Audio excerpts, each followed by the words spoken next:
कृष्णा हरे हरे। नमस्कार, रेडियो मानव रचना 107.8 FM पर मैं हूं सरिता आपके साथ और वक्त है प्रोग्राम आत्मदर्शन का। और इस प्रोग्राम में हमेशा की तरह हमारे साथ मौजूद हैं रागलेखा दासी जी, चरण आश्रित योगाचार्य श्री श्रीमद् भक्ति वेदांत नारायण गोस्वामी जी की शिष्या। आपका बहुत बहुत स्वागत है रागलेखा दासी जी हमारे स्टूडियो में। हरे कृष्ण।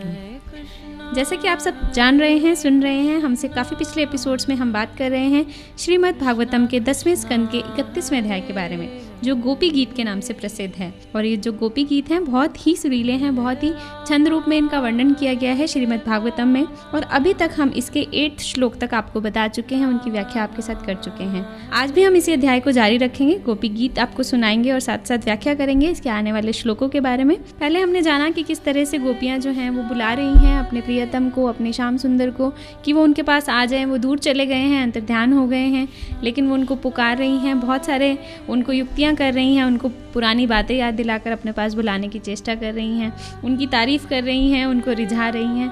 आगे भी जारी रखेंगे और जानेंगे इसके 9वें और 10वें श्लोक के बारे में आज इस एपिसोड में। तो सबसे पहले रागलेखा दासी जी, इसके 9th श्लोक से हम स्टार्ट कर रहे हैं आज। क्या कह रहा है इसका 9th श्लोक?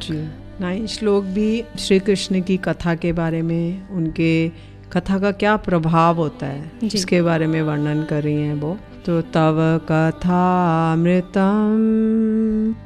तप्त जीवनां कविभिरीडितां कल्मषापहां श्रवणमङ्गलां श्रीमदाततां भुवि गृह्णन्ति ते भूरिदा जना।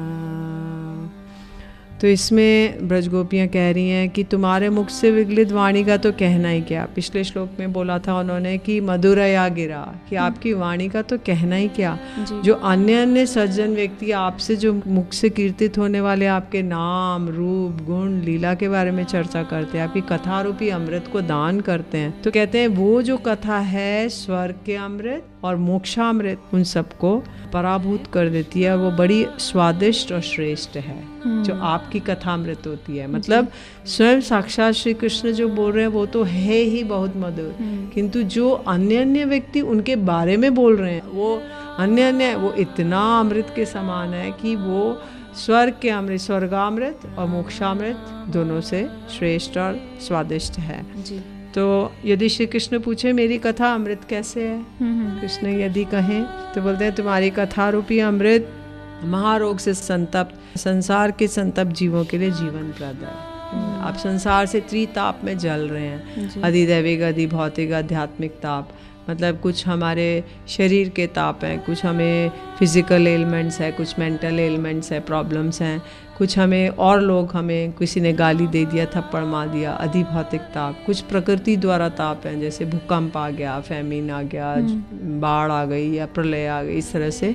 ये दैविक मतलब प्रकृति के ताप हैं। तो इन सब तापों से हमें छुटकारा दिलाने वाले हैं। जो विरह में जो तप्त व्यक्ति हैं उनको भी जीवन प्रदान करते हैं। संसार के संतप्त व्यक्तियों को तो जीवन प्रदान करते ही हैं आपकी कथा, किंतु जो विरह में व्यथित हैं उनको भी ये मतलब जो दुखी हैं अपने आप से उनको भी आपकी कथा सुन के, क्योंकि कह रहे हैं हम तो विरह में व्यथित हैं, तो आपके नाम का, आपके गुण, आपका वो नाम लेती जा रही हैं, हर समय उनके नामों का वर्णन कर रही हैं, उनके रूप का, उनके रूप के बारे में चर्चा कर रही हैं, आप कैसे सुंदर हैं, गुणों की चर्चा कर रही हैं कि आपने पूतना राक्षसी को 6 दिन के पूतना राक्षसी को धात्री गति दे दी, अपनी माँ जैसी गति दे दी।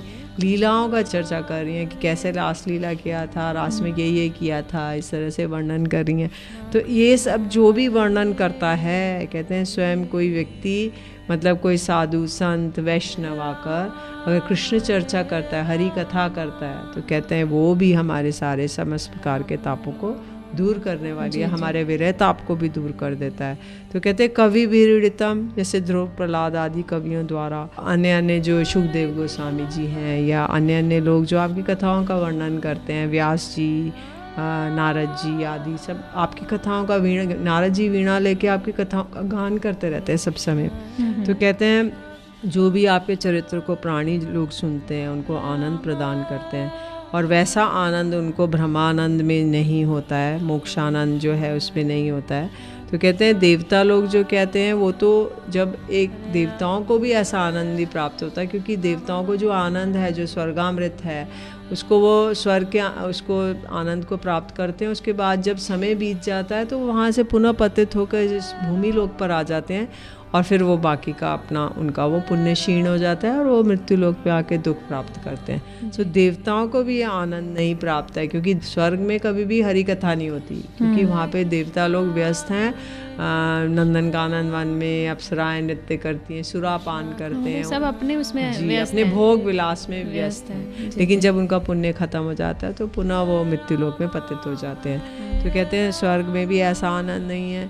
और कल्मशा, आपकी जो कथा है, हमारे कल्मशाप आप हमारे जो प्रारब्ध पाप हैं, मतलब पूर्व जन्मों में हमने कोई पाप किए, उसका फल हमें अभी मिल रहा है। तो उन सबको भी नष्ट कर देता है। जितने पुराने पाप के करते हैं, आपकी कथा सुनते हैं तो हमारे पाप सारे नष्ट हो जाते हैं, पिछले जन्म के भी और इस जन्म जी। तो वो कह रहे हैं स्वर्गामृत में ये ऐसे पापों को नहीं नष्ट कर पाता। जो स्वर्ग का अमृत है, जो कि धन्वंतरी जी लेकर प्रस्तुत हुए अमृत का कलश, तो वो उससे प्रारब्ध, वो तो केवल एक जन्म मृत्यु के उससे ओल्ड एज नहीं आएगी, जन्म नहीं होगा, मृत्यु नहीं होगा, लेकिन वो हमारे प्रारब्ध पापों को नष्ट नहीं कर सकता है, जो स्वर्गामृत है।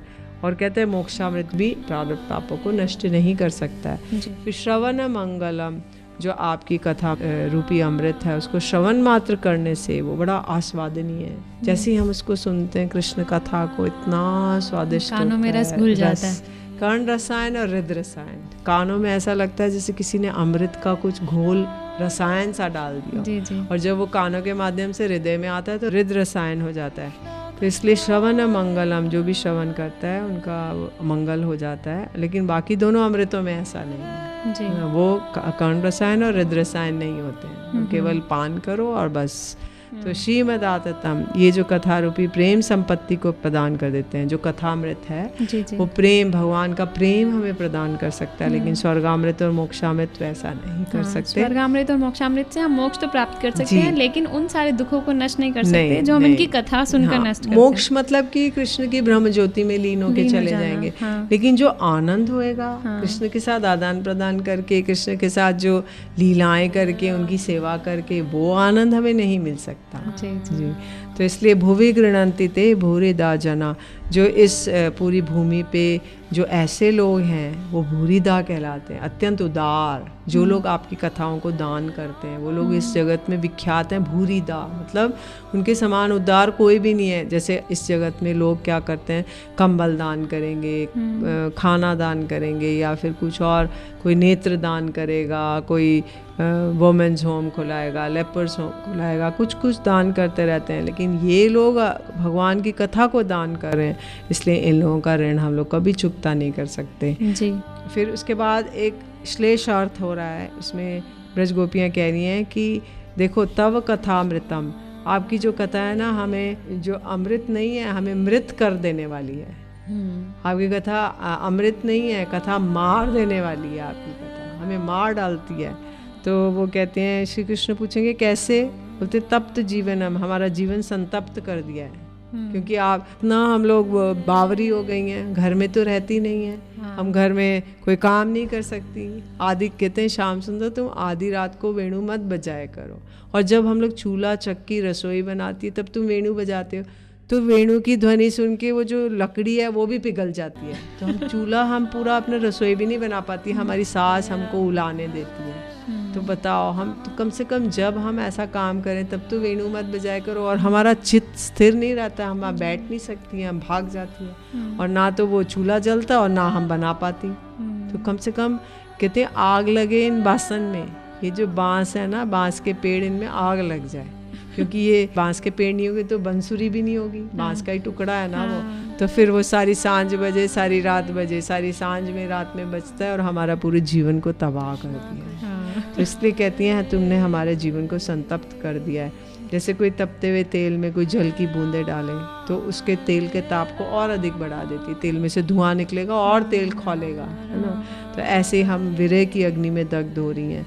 यदि तुम्हारी कथा सुनाई जाती है तो हमारे विरह ताप और अधिक बढ़ जाता है। तो श्री कृष्ण यदि कहें कि पुराण आदि शास्त्रों में तो मेरे कथामृत की इतनी प्रशंसा क्यों की गई है फिर? जब सारे पुराणों में सब बोला है कृष्ण कथा सुनो भाई, कृष्ण कथा सुनो। बोलते कविरी भीड़ितम, कवि भीड़ितम, कवियों का तो वर्णन करने का स्वभाव है, उनकी आदत है, वो प्रशंसा ही करते रहते हैं। तो कहते हैं तुम्हारी कथामृत का भी प्रशंसा कर देते हैं, तो उनकी बात का कोई मूल्य नहीं है, क्योंकि वो अतिशयोक्ति करते हैं, मतलब हर चीज़ को बढ़ा चढ़ा। वो बोलेंगे आकाश में घोड़ा चल रहा है, तो आकाश में कोई घोड़ा चलता है? तो कवि की कल्पना है, वो कुछ भी कर सकता है। तो इसलिए वो कल्पना करते हैं तुम्हारी कथा बड़ी अच्छी है, तो इसका मतलब ये थोड़ा ना कि है। देखो तो हम ना, जानती हैं, हम साक्षात प्रमाण है, देखो हमारा जीवन को क्या कर डाला है। तो इसलिए कोई नहीं है। तो कभी वो उस भाव से बोल रही हैं, कभी उसके विपरीत भाव से बोल रही हैं। तो फिर बोलती हैं कल्मषापहम, जो तुम्हारी कथा के श्रवण से हमारा विरह दुख और अधिक उदित हो जाता है, और ये हमारे दुख भोग से ही सारे प्राचीन कल्मश पाप अपराध नष्ट हो जाते हैं। तो कहते हैं कि जो बुद्धिमान लोग हैं वो कृष्ण कथा में श्रवण का परिणाम दुख है ऐसा विचार करके उसे श्रवण नहीं करते हैं, तब ऐसी कथा भी लुप्त हो जाएगी। अगर कहते हैं यदि हम कोई डर जाए कि भाई मैं कृष्ण कथा नहीं सुनूंगा, सुनने से तो बहुत दुख हो जाता है, कि जैसे ब्रज गोपियाँ विरह के दुख में वन वन में डोल रही हैं, तो यदि कोई कहे, कहते हैं यदि ऐसा हुआ तो कृष्ण कथा ही विलुप्त हो जाएगी। तो फिर बोलते हैं श्रीमद, कहते हैं कि यदि धन के मद में अंधे जो दुर्जन व्यक्ति हैं वे सभी लोग मर जाएं, क्योंकि क्या होता है कि बहुत अधिक धन व्यय करके भी वो देश देश गांव गांव में पुराण वाचकों को उनकी आपकी कथा का विस्तार कराते हैं। जो जैसे बहुत कोई धनाढ़ है तो वो कहेगा चलो भाई मैं पैसा खर्चा करूँगा, किसी पुराण वाचक को बुलाएगा, बोलेगा भाई श्रीमद् भागवत कथा करो। तो देश देश में गांव गांव में जाके आपकी कथाओं का आयोजन कराएंगे। तो कहते हैं ये लोग जो पृथ्वी पर हैं ये लोग श्रोताओं का नाश करने वाले हैं। भूरी दा, भूरी मतलब वो श्रोताओं को मार देने वाले हैं, और ऐसे जो कथा रूपी जाल को वो बिछाते हैं। जैसे कि एक वो होता है व्याध होता है, तो वो क्या करता है, उसको बंदर को पकड़ना है तो वो अपना जाल बिछाता है, उसमें केला रखता है, तो बंदर आता है केला को खाता है तो वो जाल में फंस जाता है। तो ऐसी कथावाचक भी अपना जाल, वो अपना बगल में पोथी जब आते हैं भागवत की और गली गली में पुकारते हैं कोई भागवत करा लो, हम कुछ नहीं लेंगे बस तुलसी पत्ता लेंगे, और वो अपना जाल फैलाते हैं, उसमें कथा रूपी जाल में ये वो बेट लगाते हैं कि भाई कृष्ण कथा रूपी ये बेट लगाते हैं। तो कोई व्यक्ति बाय चांस उस कथा पंडाल में आ गया सुनने, बस वो उस जाल में फंस जाएगा, फिर उस जाल में फंस जाएगा। तो कहते हैं ये लोग जो हैं व्याध हैं, बस जैसे वो व्यक्ति उस पशु को उसको पकड़ के बंदर को पकड़ लेगा और उसको फिर उसके बाद उससे अपने काम कराएगा, ऐसे ये कथावाचक जो हैं जाल में उस व्यक्ति को पकड़ लेते हैं जो सुनने आता है, और बस फिर उसके बाद कहते हैं कि वो जो व्याध की भांति ये आचरण है ऐसे कथावाचकों का। तो कहते हैं कि जो ये वास्तव में जो ये ब्रज गोपियाँ कर रही हैं, ये कथा और कथावाचक दोनों की स्तुति कर रही हैं वास्तव में, कि देखो कितने महान है, किंतु ये व्याज स्तुति कहते हैं, बहाने से स्तुति कर रही हैं, पर एक्चुअली में वो बोल रही हैं कि देखो हमारा सब नष्ट हो गया, पर वास्तव में वो कह रही हैं हम कितने आनंद में हैं। तो इसलिए दोनों की स्तुति कर रही हैं। तो इसमें कहते हैं इसमें स्वस्ति वाचन कर रहे हैं, जो कथावाचक हैं वो स्वस्ति वाचन करते हैं। इसमें स्वस्ति वाचन है ऐसे कुछ श्लोकों के द्वारा अशुभ नाश हो जाए और मंगल की स्थापना हो, तो इसलिए स्वस्ति वाचन किया जाता है। तो कथावाचक आके स्वस्ति वाचन करते हैं कृष्ण के नामों के द्वारा, ओम स्वस्ति नो गोविंदा अच्युतानंतो, तो अलग अलग भगवान के नाम बोले जाते हैं जिसके उसके ऊपर मंगल हो, उसके सारे अशुभ नष्ट हो जाए। तो ये सब कहकर ब्रज गोपियाँ अपनी कृष्ण की कथा के लिए वर्णन कर रही हैं और बता रही हैं उन्हें कि देखो आप श्याम सुंदर जो बोलते हो वो तो बात अलग है ही, लेकिन आपके बारे में जो बोला जा रहा है उसकी क्या महिमा है। जी बिल्कुल, मतलब वो कथा को भी और कथावाचक को भी दोनों को ही आप प्रशंसनीय बता रहे हैं कि किस तरह से जो कथा करता है वो तो आनंद में हो ही जाता है, लेकिन जो कथावाचक दूसरों को सुना रहा है तो वो भी किसी तरीके से लोगों को समझाने की कोशिश कर रहा है कि ये जो कथा है ये अमृत के समान है, जो कानों में ही रस नहीं घोलती, हमारे दिल को हमारे हृदय को भी बहुत आनंदमय कर देती है। जी अभी वक्त हो चला है छोटे से ब्रेक का, सुनते हैं एक प्यारा सा गोपी गीत, फिर लौट कर आते हैं। आप जुड़े रहिए रेडियो मनोरंजन 107.8 FM के साथ, प्रोग्राम आत्मदर्शन के साथ। Feel good feel live. प्राणशीतं प्रिया प्रेम भीक्षणं विहरणञ्च ते ध्यानमङ्गलम् रहसि संविदो या हृदि स्पृशा कुहकनो मना शोभयन्ति चलति सद्व्रयात् चारयन् पशुन् नलिनसुन्दरं नाथ ते पदम् शिरन्तुडाङ्कुरैः सीदिति नः कलिलतां मना कान्तगच्छति दिनपरीक्षये नीलकुन्तलैर्वनरुहाननं बिभ्रदाभृतम् घनरजस्वलं दर्शयन् मुहुर्मनसि न स्मरन् वीरजक्षसि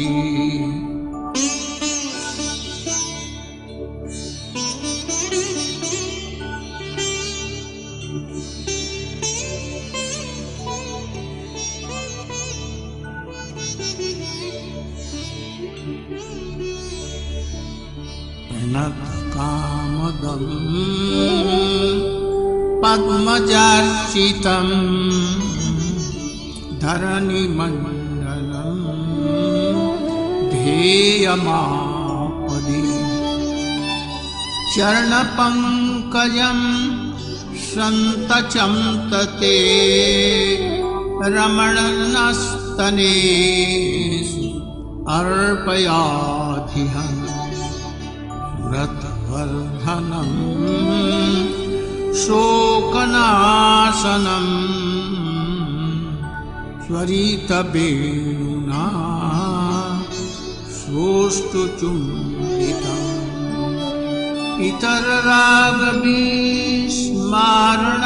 नृणां वितरवीरन एधरामृतम् अटति जद्भवान् अह्निकाननं त्रुटिजुगायते त्वामपश्यता कुटिलकुन्तलं श्रीमुखं च ते जडुदीक्षतां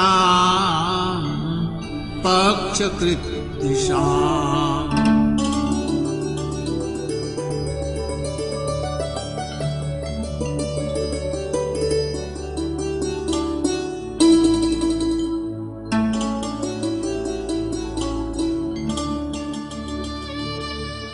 पतिसुतान्वय भ्रातृबान्धवान्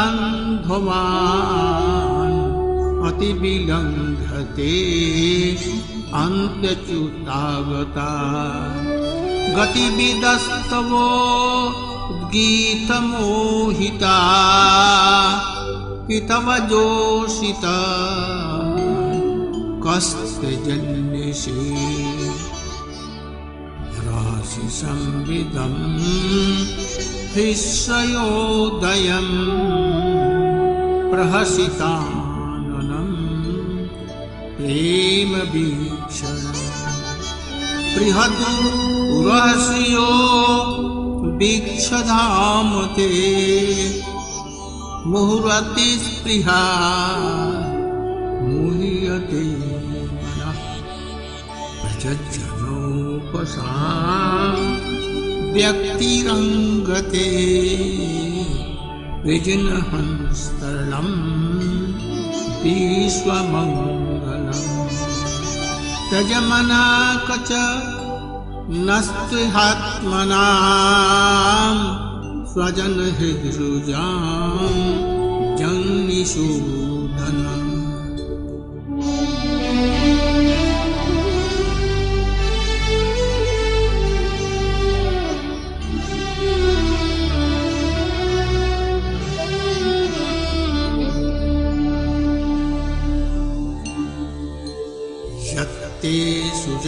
मातुचरणं बरूहं स्तनेषु पीतासनै प्रियदधीमहि कर्कशे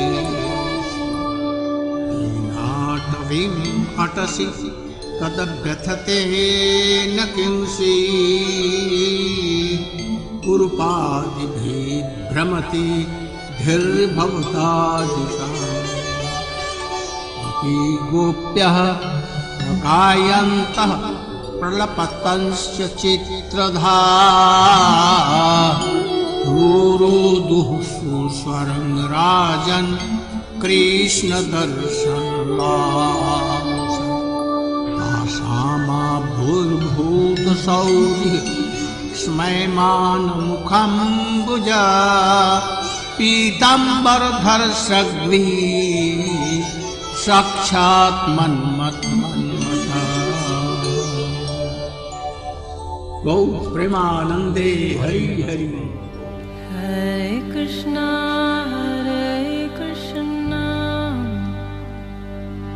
कृष्णा कृष्णा हरे हरे।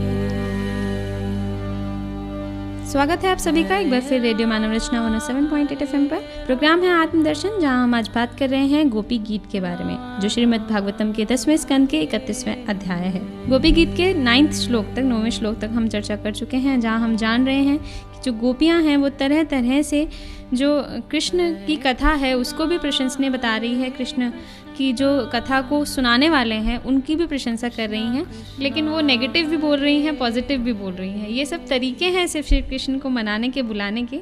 अदरवाइज़ उनको भी पता है कि उस भगवान का जो वर्णन है वो शब्दों में बयान हो ही नहीं सकता। आगे भी जानेंगे। 10th श्लोक रागलेखा दासी जी, आप बताइए कि हमें क्या कह रहा है। जी, 10वां जो श्लोक है गोपी गीत का, प्रहसितं प्रिया प्रेम वीक्षणां विहरणं च ते ध्यानमङ्गलं रहसि संविदो यारिदि स्पृशा कुहकनामना शोभयन्ति।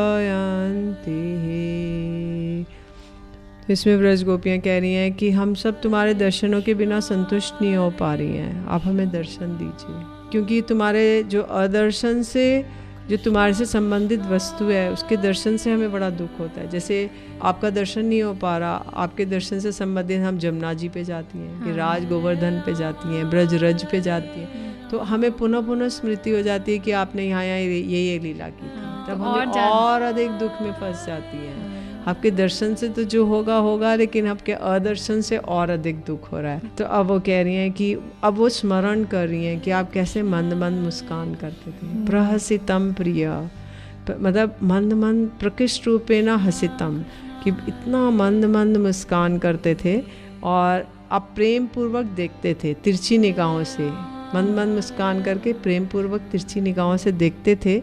और आपका लीला विहार, कैसे हमारे साथ विहार करते थे, नौका विहार करते थे, हमारे साथ झूला झूलते थे, हिंदोल लीला, कभी हमारे साथ होली खेलते थे, कभी मधुपान करते थे, कभी आप हमारे साथ जल किल्लोल लीला करते थे, कभी हमारे साथ नृत्य गान वादन आदि करते थे। तो ये सब इसको स्मरण कर रही हैं। कभी संभोग लीला है, कभी निर्जन स्थान में हमारे साथ कुछ नर्म ठिठोलीपूर्ण बातें करते थे। तो ये सब हमारे लिए हृदय स्पर्शी है, ये सब हमारा हृदय से विदता है, इसको स्मरण करके। और आप उस विलास समूह को हम भूलने की चेष्टा करती हैं, किंतु भूलने में समर्थ नहीं हो पाती। वो हमारे हृदय में बस अंकित हो गया है, हमारे हृदय में छाप बन गई है, संस्कार आ गया है। तो कहते हैं कि ध्यान द्वारा भी परम मंगल, वो परम सुख, ध्यान मंगलम, उसको यदि हम ध्यान करती हैं तो हमारा परम सुख प्रदान करने वाला है। वो सब लीलाएं, वो सब विहार, वो सब मुस्कान, अवलोकन। तो कहते हैं आपका मंद मंद हास्य, सप्रेम दृष्टि, प्रहसितम प्रिय प्रेम वीक्षणम, प्रेम के द्वारा जब आप हमें ईक्षण करते थे, देखते थे, और जब आपका विहार, विहरणम चते ध्यान मंगलम, जो आपका विहार, आपके साथ नौका विहार, पूर्णिमा की रात्रि में नौका विहार आपके साथ कर रहे हैं, तरह तरह से जो हमने विहार किया आपके साथ, उसको ध्यान कर करके हमें वो सुख प्रदान कर रहे हैं और दुख भी प्रदान कर रहे हैं, क्योंकि वो नहीं है जी, उनकी स्मृति उनको बहुत वेदना दे रही है जी। तो निर्जन में आपके साथ आपका नर्मालाप और हमारे मन में प्रवेश करके रहस्य संविदो यार यदि स्पृश कुहक नो मना शोभयंत ही, तो हे कुहक ये सब हमको शोभित कर रहे हैं। कुहक अर्थात कपटी, तुम इतने कपटी हो, तुम मतलब यदि कपटी नहीं होते तो यहाँ से जाते क्यों? तो इसलिए कपटी हो, हिपोक्रेट हो ना, अंदर से कुछ बाहर से कुछ। हमारे साथ इतना विलास किया और अब हमें छोड़कर चले गए, आधी रात में हमें बुलाया और अब हमें निर्जन वन में अकेला छोड़ के चले गए। ये कोई तरीका है? तो फिर इसलिए बोल रहे हैं कपटी, जैसे कपटी व्यक्ति होता है वो क्या करता है, कुछ पकौड़ा वकौड़ा देता है, कुछ वटक देता है और बड़ा वो क्या होता है, कुछ तीखा बड़ा स्वादिष्ट सा पदार्थ लाता है और जब उसको हम खा लेते हैं तो बड़ा सुस्वादिष्ट होता है, लेकिन उसके परिणाम में वो शरीर के लिए दाहक होता है और प्राण ले लेता है, विष उसमें मिला होता है। जो ठग लोग होते हैं पकौड़ा वकौड़ा देख के हमें मार डालते हैं ना, बड़ा टेस्टी लगता है खाने में, लेकिन वो परिणाम में हमें को वध करने वाला है। ऐसे ही तुम्हारे द्वारा किए गए सब लीला विलास तात्कालिक सुख प्रदान किए, उस वक्त हम बड़े आनंदित हो गए, लेकिन अब परिणाम में इतने दुखदायक हैं, उसको स्मरण कर करके हम लोग विरह ज्वाला में जल रही हैं। तो इसलिए हम क्या करें जो हमें इसका स्मरण नहीं हो। एक बार एक ब्रज गोपी ब्रज में ध्यान लगा रही थी, पद्मासन में बैठी, तो नारद जी आए। नारद जी ने कहा, अरे ब्रज में तो कोई आसन नहीं लगाता है, यहाँ तो सहज समाधि है, सब सहज रूप में भगवान का चिंतन करते हैं, ये ब्रज गोपी क्या कर रही है? तो ब्रज गोपी को जाके बोला, जाके हिलाया, गोपी गोपी। तो ब्रज गोपी ने आंखें खोली, तो बोला क्या हुआ? वो रोने लगी। तो बोली, नारद बाबा तो को रो रही हो? बोले कि मैंने क्या किया? बोलते हैं मैंने इतनी कठिनाई से, मेरे अणु अणु अंग अंग में, अणु प्रति अणु में मेरे श्याम सुंदर घुसे हुए थे, इतनी कठिनाई से मैंने उन्हें इकट्ठा करा, कर करके मैं अपने कंठ तक लाई थी, अभी बाहर निकालना चाहती थी कि तुमने हिला दिया, अब वो पूरे भीतर चले गए, अब तो वो बाहर ही नहीं निकलेंगे। कुछ ऐसा तरीका बता सकते हो कि वो बाहर आ जाए, हमें याद ना आए उनकी? अच्छा, तो ऐसा कुछ बताओ जिससे हमारी ये सहायता हो सके। जी, मतलब कि वो इतनी ज़्यादा उनके लिए ऐसी हो रही है, उनकी स्मृतियों में इतनी खो गई हैं कि वो ये कह रही हैं कि आपने जितना भी हमारे साथ बचपन में रास लीलाएं करी, जितना भी हमारे साथ होली खेली, बहुत ही चीज़ें हम लोग देखते हैं, हमने टीवी सीरियल्स में इसमें देखा है, और हम कल्पना ही कर सकते हैं कि कैसे गोपियाँ जो हैं उनकी स्मृति में उनको बुला रही हैं कि आप आ जाइए, लेकिन वो हैं कि कपटी बने हुए हैं वो उनको पुरानी स्मृतियों में छोड़कर ना जाने कहाँ गुम हो गए। बहुत सुंदर वर्णन, बहुत ही अच्छे मतलब श्लोकों के माध्यम से इस चैप्टर में हमें समझाने की कोशिश कर रही हैं गोपियाँ। इस चैप्टर में हमें समझाया गया है कि किस तरह से गोपियों ने जो है अपने कृष्ण को, अपने श्याम सुंदर को अपने तन मन में बसा रखा है और चाह रही हैं कि किसी तरीके से उनके दर्शन हमें मिल जाएं। जी 10th श्लोक तक आज हमने जाना इस एपिसोड में कि किस तरह से गोपियाँ जो हैं वो श्याम सुंदर को, अपने कृष्ण को पुरानी स्मृतियों की याद दिला रही हैं कि आपने हमारे साथ इतनी अटखेलियाँ की, हमारे साथ नौका विहार किया, होली खेली, हम लोगों के साथ जमुना तट पर हम लोगों के साथ मस्तियाँ की, लेकिन अभी आप चले गए। तो उन सब की यादें जो हैं हमें बहुत तड़पा रही हैं। बहुत ही सुंदर वर्णन किया जा रहा है इस अध्याय में, लेकिन अभी वक्त हो चला है हमारे यहाँ से जाने का। 10th श्लोक तक हमने अब तक बात की, अगले एपिसोड में और भी जानेंगे इसके आगे के श्लोकों के बारे में। टोटल 19 श्लोक इस चैप्टर में जो है हमें समझाए गए हैं इस गोपी गीत में, लेकिन अभी वक्त हो चला है हमारे यहाँ से जाने का। रागलेखा दासी जी, आपको बहुत बहुत शुक्रिया कि इतने आनंदमय रूप से आप समझा रही हैं, और आपको देख के, मतलब आपके एक्सप्रेशन देख के मुझे बहुत ही आनंद आ रहा है। हरे कृष्णा। आगे और भी बात करेंगे, लेकिन अपने अगले एपिसोड में। अभी के लिए मुझे दीजिए इजाजत और सुनते रहिए रेडियो मानव रचना 107.8 FM पर आने वाले और भी प्रोग्राम्स को। Feel good, feel live, feel good, feel live, feel good, feel live, feel good, feel live.